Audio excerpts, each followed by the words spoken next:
Hi, and good morning, everyone. David Cross here. I did not get a chance to get a video out Saturday.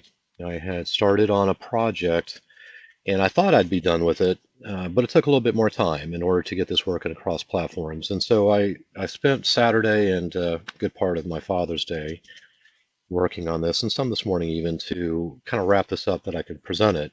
But really, what happened is on Saturday, I was looking for some MAC addresses and trying to find out what the vendors were, and I needed to do some lookups. And so I found myself going out to the websites on the internet, doing a search for a Mac, pasting it, and doing all of that.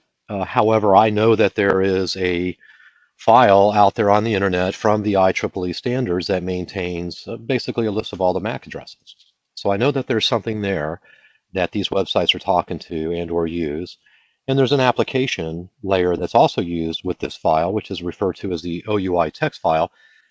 And there are applications like sniffers, network sniffers, or monitoring systems, intrusion detection and things that utilize some form of this file in order to determine the MAC address prefix, the OUI as they refers to it, of basically the first octet of the three, and to identify it back to the vendors. So I thought this was interesting, and I found the utilities out there, and I thought, well, let me try to write something.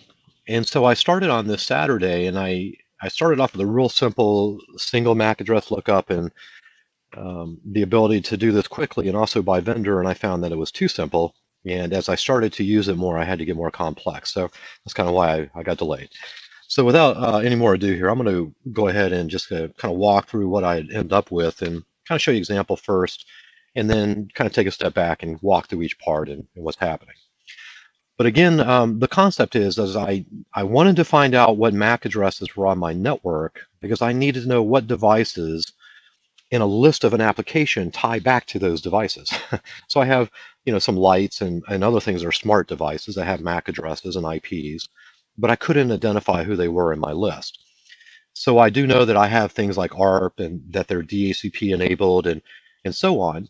So what I really wanted the ability to do was somehow get a list of MAC addresses on my network, either by ARP or by exporting files or by looking at logs, and to feed that information into a PowerShell script that would then look this information up. So taking my list, run it against and process it against that OUI text file, and to effectively pull out the details about the type of device that's physically assigned based on its known IANA number.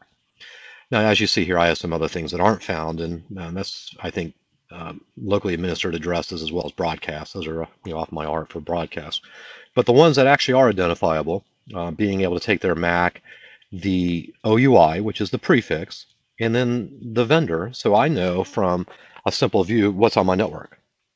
And as you kind of think about this, we might have all types of information like IP addresses, or if we do an ARP, we can see certain information about the devices there, like the IP address, and then we can see a MAC address, static or dynamic, but we can't really derive much more than that without pulling up a search or having the utilities. All right, so that was the first concept.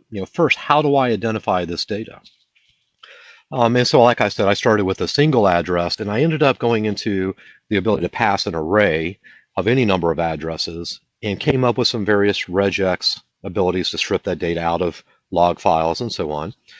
And then really where I want to progress with this is I want to be able to take advantage of PowerShell's pipeline capabilities and to effectively pass any type of data to this command, have it parse all of that data, and through regular expressions extract what look to be MAC addresses by comparing the colons or the dashes and the length and type, and to be able to look those up in kind of a more dynamic fashion. Well, and really all of that is great if you have everything on a locally, installed basis. So this is really only effectively useful to whatever machine is currently installed on and to the age of that file. So if it gets out of date, we may have new MAC addresses, which happen often, that aren't being processed or unknown, as you saw, or things that are new. So I had a couple issues here that I'm going to end up evolving this, but the idea is taking it first personal to the local desktop. Then we want to move it into a automation platform that I want to move it into a web and build an API out of this so that internally in my enterprise, I can have an internal lookup MAC address utility versus having to go to the internet and put my private MAC addresses out on the internet where they're logged and then collected by individuals that maintain those sites. Same thing with your DNS. So if you're passing DNS, by the way, into your cloud or into the Open DNS and Google and everyone else, they're maintaining a list of everything you query. Yeah, so don't, I guess, be curious when you see ads on your phone, you're not sure why. So I'm going to step back of that. But this idea is having it internally have the capability of looking this up. And then at the end of this project, I'm going to have to do this in a couple videos. So I'm going to start with this. And each video, I hope to show you an actual working solution within that phase of this project. So the first phase is, again, the local script for the administrators, something I can install on the server and pass MAC addresses. The second step will be enhancing that to accept any type of data, having it parsed. And then I also want to put this up into a web application web API that we're going to use Node-RED. So we're going to start getting into an introduction of that. So I know there's going to be at least 3 videos, and there may be more as we move through this. All right, so let's get into this and kind of start right away. Now, I had, again, started off as a standard PowerShell script, and then I turned this into a module so that I could import it and use it on other platforms.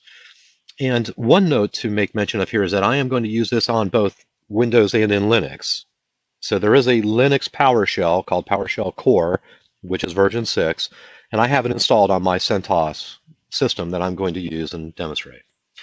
So the script I'm writing is cross-platform compatible as is. I just copy and paste it into any system and it should run.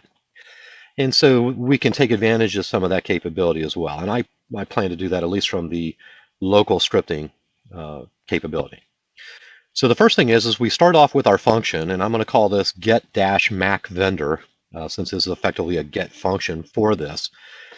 And what we're going to do with this is, in the script, we're going to connect to the IEEE standards website that they publish the OUI.TXT file, and I want to download that file. So I have a local copy, and everyone that runs this utility will have a local copy that as they run it, make sure that it's there and that we can use it.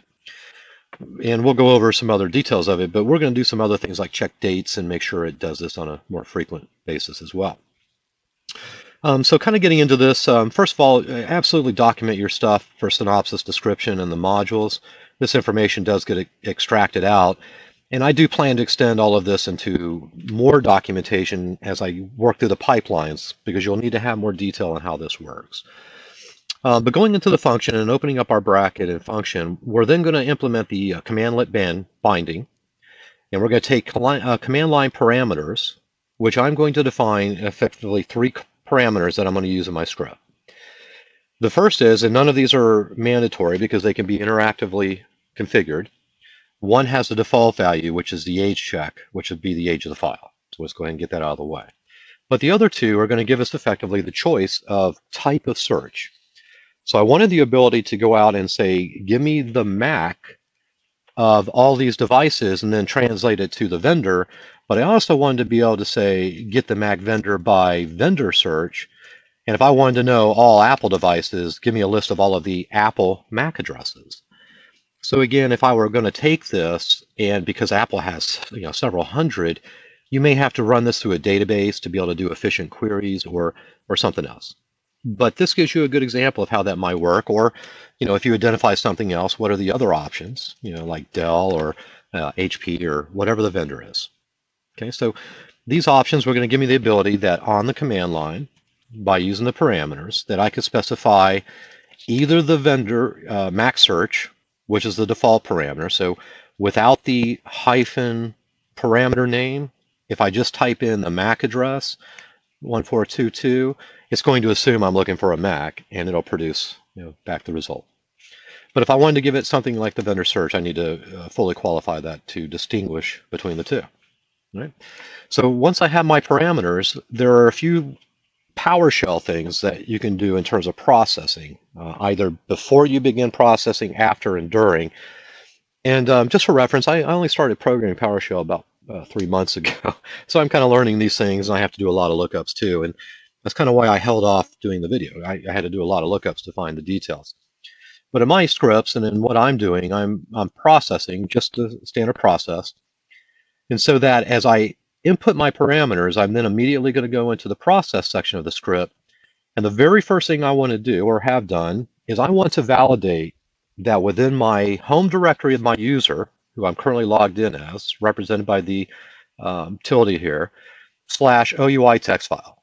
So in PowerShell, we're going to, if not, which is the bang, wrapped around the test path, if that does not exist, I want it to go ahead and download the file.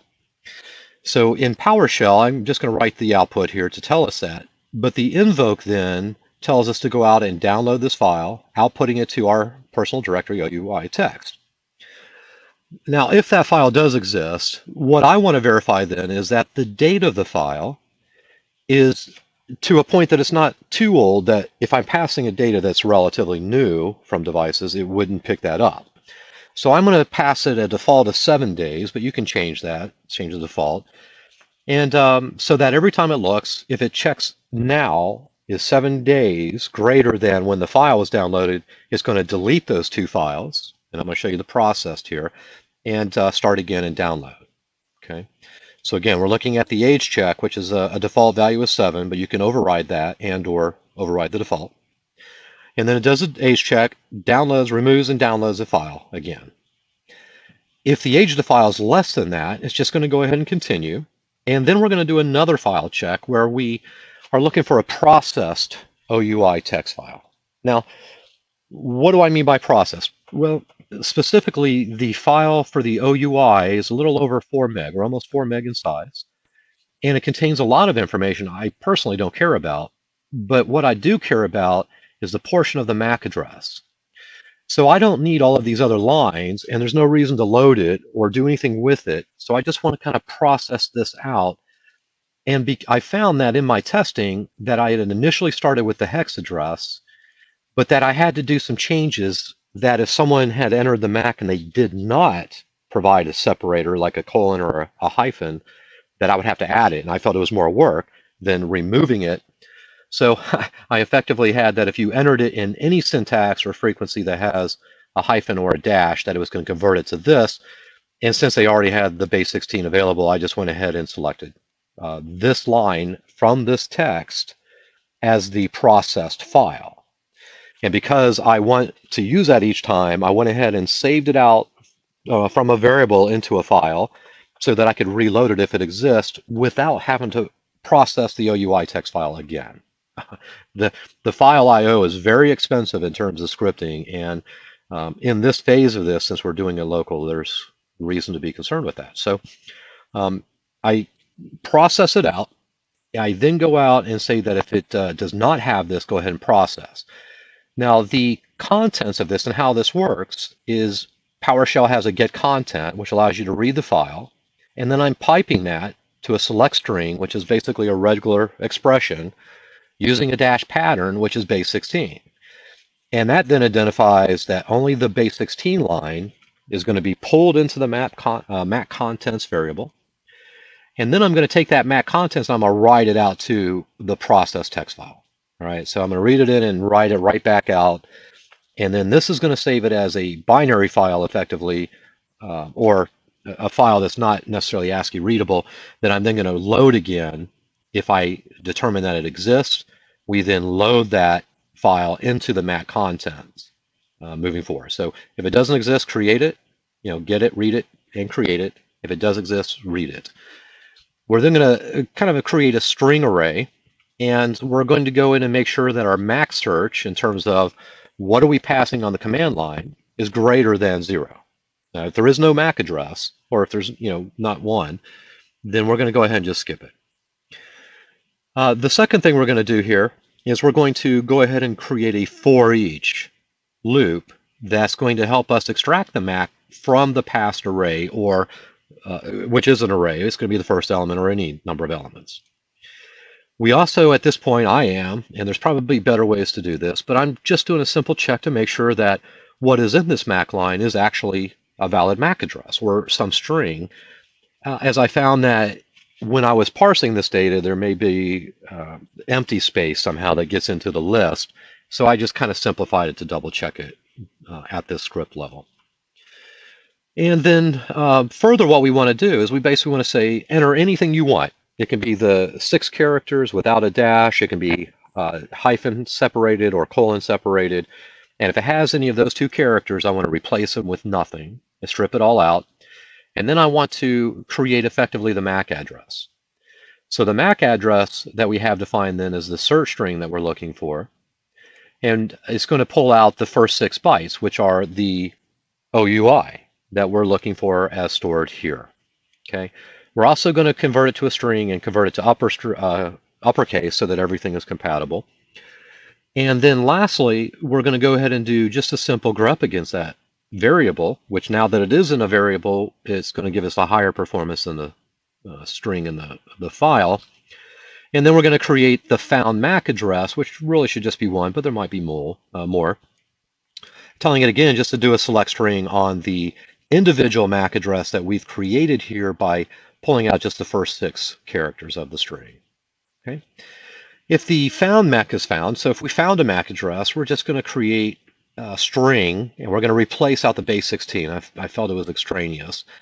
And we're going to strip out the extra spaces before and after, and we're going to put a hyphen in just to format this a little bit better. And either give you a list of this in the MAC address, which is stored into an array, and or print it out and tell you it doesn't exist. Okay. And then lastly, just pipe it out, which is going to give us, after the for each, just pipe out the results. And then really from the vendor search, we have it that is greater than again. And if it's a vendor, that we're going to select a vendor string this time, like the Apple example we just did. And then we can do a found vendor and parse out the base 16 again, and then write out the details. And so again, to run through our script, we can either do a single MAC address search, or we can pipe in a variable that allows us then to extract those details. And it turned out to be very handy for that purpose. And kind of, kind of switching gears a little bit and kind of showing you the same concept here. The other thing is in the PowerShell on the Linux, in that you can do the same. We can do the MAC vendor and MAC search, and we can do the same type lookup. It doesn't have to be caps or anything. We'll do that for you. And tell it to go out and look, and it'll check the file, pull the string, and so on. So this is actually the Linux running that same module that I copied over doing those functions. Okay, so I want to do one other thing for you, because this does do more than just run this. Let me wait till this gets canceled out here.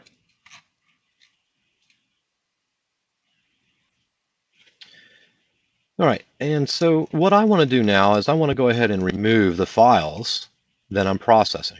All right, so this is going to look like it's a brand new system. It's never run before.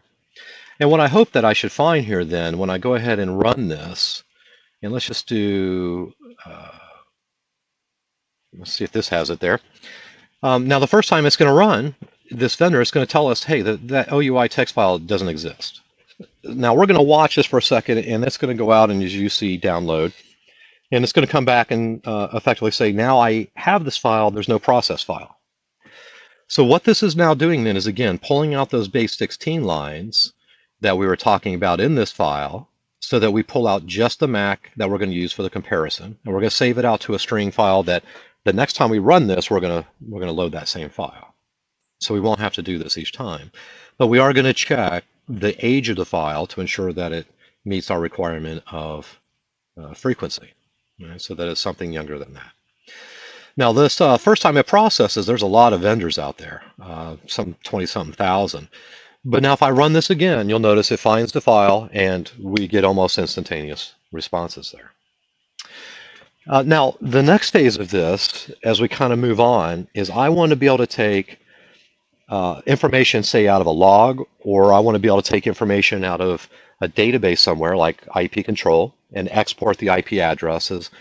And I really just want to pipe the whole thing as a pipeline variable into this script, and then have the script provide the intelligence that parses out the MAC address, finds those through the regular expression, and then allows me to look up the information, but correlating it back to the IP device. So we'll get into the phase here that as I build this pipeline, I'll show you how you can do that and append different variables again to, or parameters or properties to your objects, and the MAC address being one of those to a IP control device object. And really where I want to go with this and is going to be kind of a Node-RED, and to get into some of the workflow capabilities that are available to everyone on every different platform, Windows, Linux, Raspberry Pi. That's where I found my initial one. But it allows you to effectively create endpoints that I'm thinking, like I do with a variable and running it locally, we can now set up automated scripts that can run on any device that can run an ARP or has some type of curl or ability to call a web service just to publish its MAC address data. So I can have different agents in my network now all running ARP scans locally, picking up perhaps different data on different networks, and feeding that up into a Node-RED workflow that will then be capable of processing and finding those MAC addresses, and then having perhaps some performance increase by introducing some database functionality through MySQL and or MongoDB if you're into that, or maybe some other types of localized databases. We'll look at and pursue those as well. But Node-RED is going to introduce you some really cool things with how we can do workflow capabilities with a drag and drop, and also ties back into what I do with IP control in their cloud automation appliance. We've introduced some of these and some personal nodes here, and you can get really complex. And so another concept that I'm going to pursue and in this process is having some type of email process that we can register or send a list of MAC addresses, like someone might do from a support or from a security perspective, sending it into an automated process that will parse out the email, pull the MAC addresses, look up the MAC vendors, correlate it perhaps with some details like IP addresses and so forth, and then return that email back to the user that submitted it. And so I've got some pretty neat things we can do there too. So thanks for hanging with me. This a little bit shorter than I thought it was going to be in this first phase. But again, let me know if you have any questions about this. It's really powerful with what you can do. PowerShell is just in itself an incredible thing. And when you look at the way that you can work with, these variables, extracting data and pulling it out of different logs and so forth, it's a great way to start working with it. And ARP was a way that I could do this on cross, Windows and Linux. So there's different ways to run that on each process, which we can go through. And I've also written up some things like doing this with MAC addresses from DHCP lease files. So when we think about DHCP servers, and I don't know if I have a DHCP file here. Yeah, sure do. So if I were to go out now and parse this, we should be able to pull out the MACs. And these MACs are extracted from this DHCP leases file. Now, what we can do with that, and just use your imagination, you could parse this in real time if you're looking at logs or something to pull out that MAC, tell it to look it up, maybe even set up alerts and warnings that if a certain type of device is detected on your network, that you send an alarm. And or as we get into some other things, this might be video 789, you get into DHCP fingerprinting perhaps, and how we can go out and create fingerprints based on a vendor. So when I'm looking at Apple and I need to create a DHCP fingerprint based on requested options, I can do that. Or if I need to do something with a specific MAC address prefix, I can do it for the whole vendor chain. Anything that shows up for these MACs, go ahead and do this, or by vendor, generate that list and maybe fully automate that capability. So there's some great ideas, I think so, and I hope this is going to help you. But for those engineers, again, if you have anything to do with MAC addresses or looking it up or need to, it's a great thing to have. And just one example, I still talking here, sorry, but just one example I run into often when I'm looking at reporting, pulling information off of switches, and really why this might be important to you individually and your organization, especially for your CISOs, is that if you look at your layer 2, you might find often, if you have the ability to query and to see MAC addresses and their correlated IPs, if they have them, on a layer 2 switch. But understand that not every layer 2 connection needs to have an IP address in order to sniff your network if it's in a management port or if it has that ability through its capabilities of software or low layer promiscuous mode network interface. So as I was doing some reporting with some customers, I could see these devices. And when I started correlating the types of devices through the vendor, and then I could perform vendor lookups and websites, I found out a lot more details that could show where there were taps in networks and potentially someone sniffing the data. So it's very helpful for those networks, and somewhat for the paranoid in case that you need to look it up. Not that that's a bad thing, because today, what's in your network is really important to know. And even in my home network or virtual office network, I'm looking at this information too, and I need to know what's communicating on the network. And so I have tools to help me with that, and this is going towards one. So again, if you need help, or if you are even interested in just the shell script itself, the module, if you weren't able to capture it through the screens and you want a copy of it, send me an email at contact@ipdevnet.com. That's ipdevnet.com. All right, everybody, take care, and I will either see you later this evening. I might do another video or continue this up tomorrow morning. Thanks. Take care.